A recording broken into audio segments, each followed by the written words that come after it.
আপনারা দেখছেন বিশ্বকর্ম চ্যানেল, মানুষের সাথে মানুষের কাছে। সঙ্গে থেকে গুরুত্বপূর্ণ সাবস্ক্রাইব করতে অবশ্যই ভুলবেন না।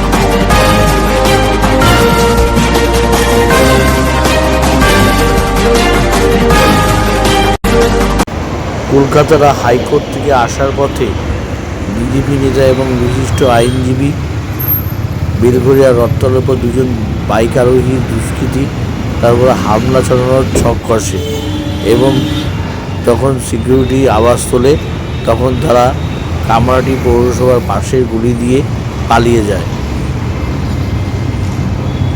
বেলঘরিয়া থানায় খবর দায়ের করতে গিয়ে হেনস্থা হতে হয় আইনজীবী কৌস্তব বাগচিকে।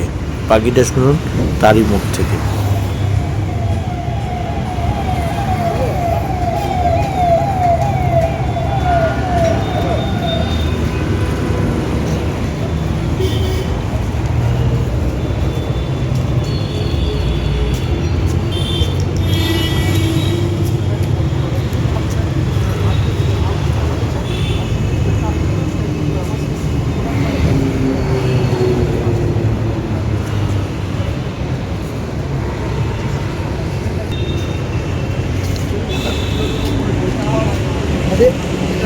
রথতলা ক্রসিং।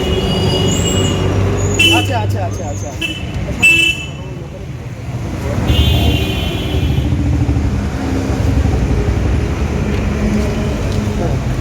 হ্যাঁ, ঠিক আছে।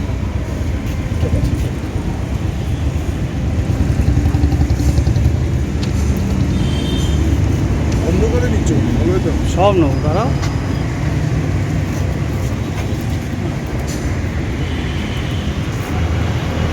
আমি যাবো না।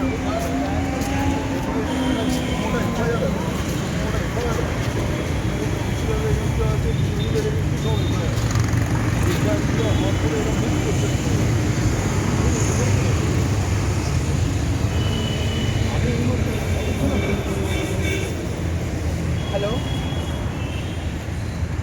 হ্যাঁ ম্যাডাম।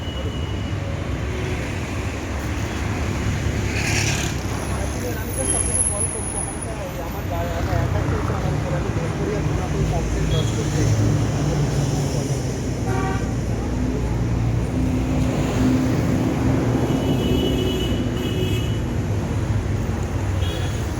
থানায় চলে আস। হ্যাঁ, তোমাকে ফোনই পাচ্ছি না। হ্যালো, হ্যাঁ বেলঘরিয়া থানা। একটু সবাইকে বলো তো আমাদের যারা যারা আছে চিন্তা করে। আমি এখানে এফআইআর নাম্বার না নিয়ে উঠবো না। একদম সিসিটিভি ফুটেজ এমনি পাবে। মাল্টিপল একদম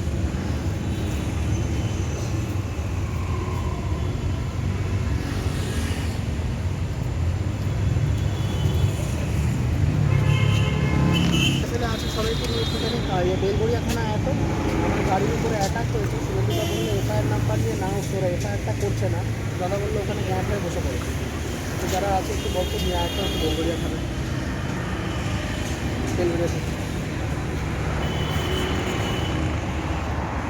দেখ যারা যারা আছে তাদেরকে একটু বলে পাচ্ছে।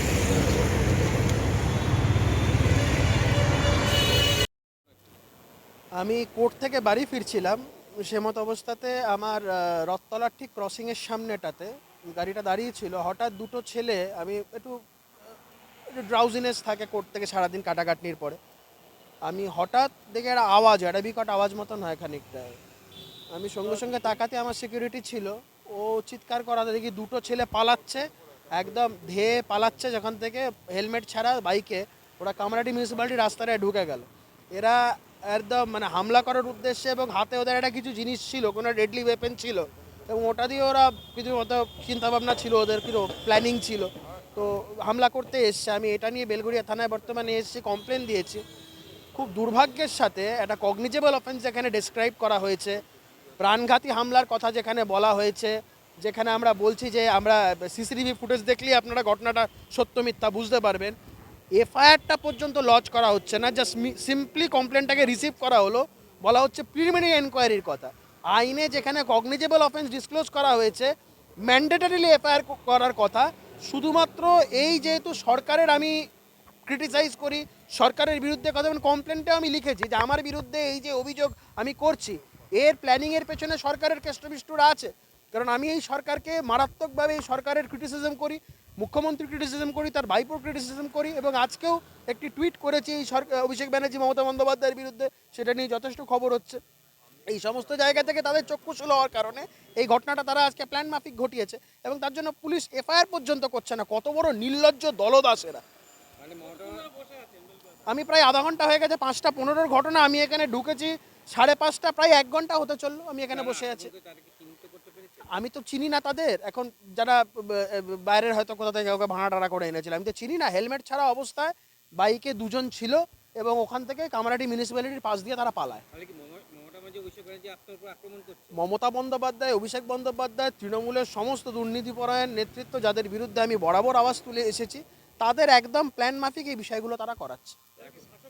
একদম শাসক দল ছাড়া আর কে করাবে? তৃণমূল কংগ্রেস ছাড়া আর কে করাবে? একদম প্ল্যান মাফিক। আজকে দেখুন, তৃণমূলের একজন কাউন্সিলরকে খুন করেছে।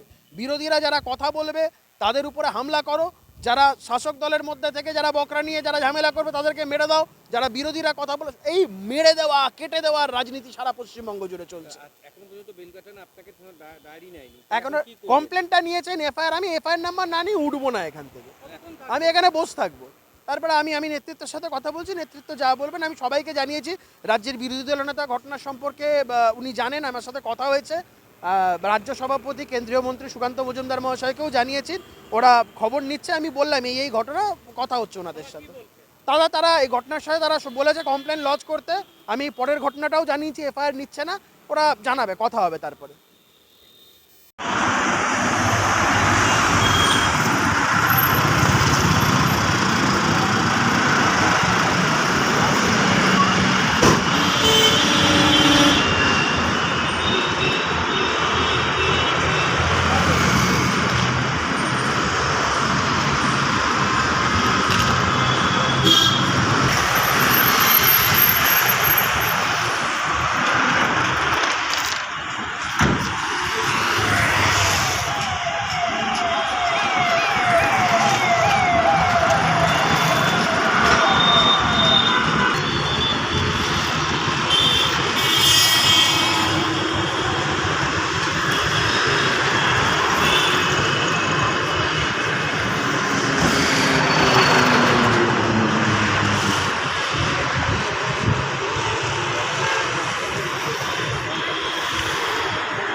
থানায় চলে আসে।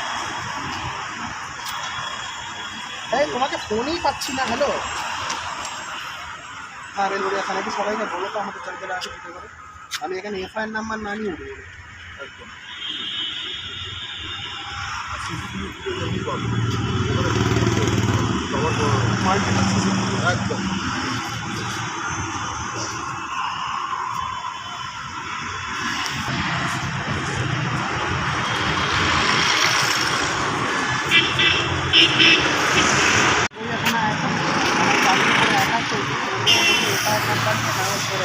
করছে না, আছে একটু বলতে নিয়ে আসো একটু ভিডিও।